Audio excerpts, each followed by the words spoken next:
Alright, hello third grade. Today for language arts we are going to be going over our tenses for verbs. Let me just move this down right here. Alright, so we're going to go over past tense, present tense, and future tense, and deciding which sentence is what. So we've gone over past tense the past few weeks, so we know that past tense verbs, they tell us about something that has already happened.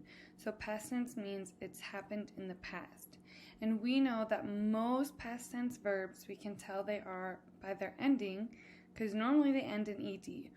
But last week and yesterday we went over our irregular verbs, so make sure you have those notes today for our homework to help you remember which one is past tense and which one is not.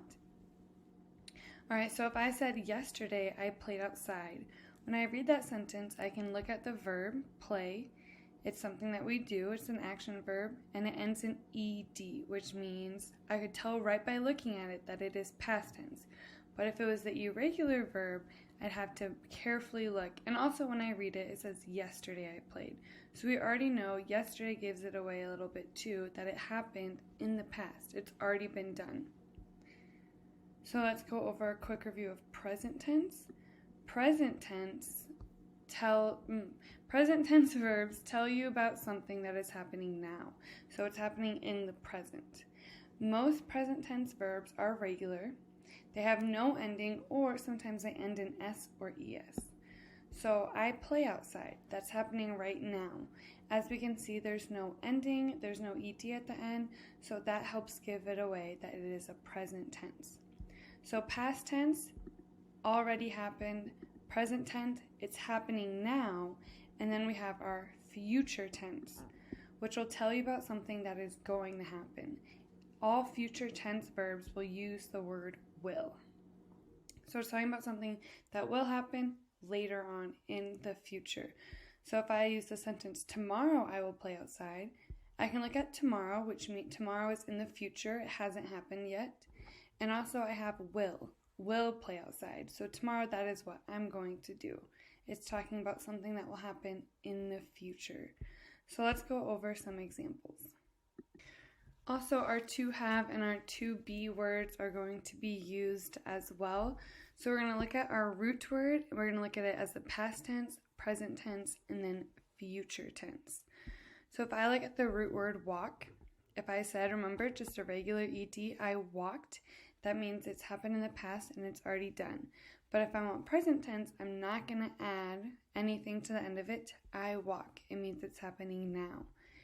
And to make it the future tense, I'm adding will. I will walk. So now let's add to be. And 2 weeks ago we learned about our to be and changing that word.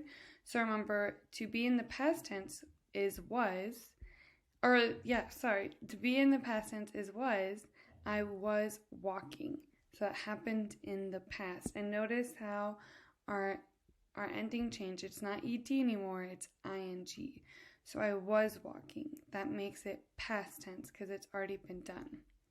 Present tense, to be in present, is am. I am walking. That means it's happening right now. And then for our future tense, I will walk. So in the future, not now, it hasn't happened yet, but I will walk. So notice for the future tense, we're adding will. Okay, help. In our past tense, it's just a regular verb, so we're adding our ed, I helped. And remember, when I add my ed to the past tense, it means it's already been done. It's in the past. And then present, there's no ending. So I help, which means it's right now, and then I will help, we're adding a will, which means it's in the future. Alright, then we're going to go over one more, the learn plus to be. So now we're using the same be and we're changing that also from past, present, and future. So to be changes to the past tense, to was. So I was learning. So again, I can just read the sentence and try to figure out, is it happening now? Did it already happen? Is it going to happen?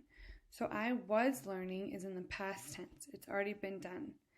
And then to be changes to am in the present. I am learning. That means it's happening now.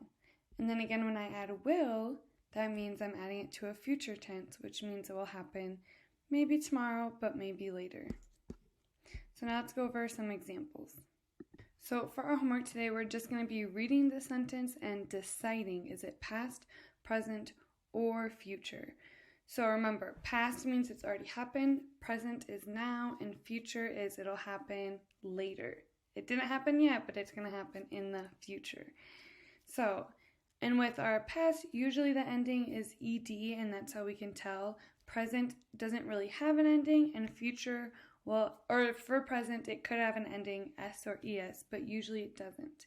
And for future, we're going to add the word will. So make sure to take notes on that before you start your homework, just so you have something to look back and then keep the notes all together. So the girl will take a bath before bed. Is it past? Did it already happen? No. Is it happening now? It doesn't say the girl is taking a bath. But it says the girl will, which we know will is a good hint that it is future. So we're going to click on future. Terrific. So which tense does the sentence use? Mrs. Vance manages the busy office. So it doesn't have an ed, and it's not one of our irregular verbs, so it's not past tense. Could it be present tense? It says Mrs. Vance manages the busy office. Well, it has an S ending, just like some present tense verbs do. So, and is it happening now? Yeah, it's saying she is managing the busy office right now. It doesn't say the past or the future. There's no will, so present. All right, and let's do one more. Which tense does the sentence use? The husband and wife exercise together. So I'm looking at my verb that is bolded, and it ends in ed. So we know that when a verb ends in ed, it's going to be past tense. But let's double check by checking all of our options. So the husband and wife exercise together. Did they already exercise? Yeah, so then it would be past. Remember, present tense, it would say there would be no ending or s or es. And this doesn't end in s or es. And future tense means it would have the word will. So past tense, and when we read the sentence, we know what happened in the past, so we can press submit. So as you're reading this, and if you can't tell if it's past tense, present tense, or future tense, make sure to look at the clues and hints that we've gone over. Past means it's already happened, and it ends in ed, or it's one of our irregular verbs that we've learned. Present tense means it's happening now, which means sometimes it doesn't have an ending, or the ending is s or es. And future tense means it is going to happen in the future. It hasn't happened yet. And then we would add the word will in front of it. All right, thank you and have a good day. Have fun with your homework.